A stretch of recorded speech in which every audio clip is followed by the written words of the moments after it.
گزشتہ رات سے خیبر پختونخوا کے مختلف اضلاع میں شدید بارش کی وجہ سے اور کلاؤڈ برسٹ کی وجہ سے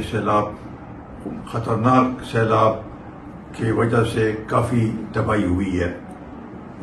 جس میں تقریباً 150 کے قریب قیمتی جانیں ضائع ہوئی ہیں اور املاک کو بھی بہت شدید نقصان پہنچا ہے۔ ہماری ہمدردیاں ہیں ان لوگوں کے ساتھ، اور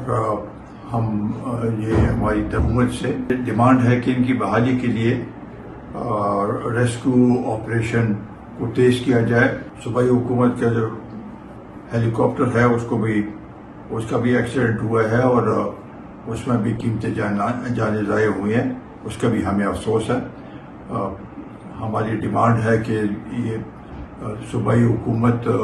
اس وقت پورے صوبے میں ایمرجنسی نافذ کرے اور ہم اپنے کارکنوں کو، پارٹی ورکرز کو جہاں پر بھی متاثر علاقے ہیں وہاں پر جائیں اور لوگوں کی مدد کریں، اور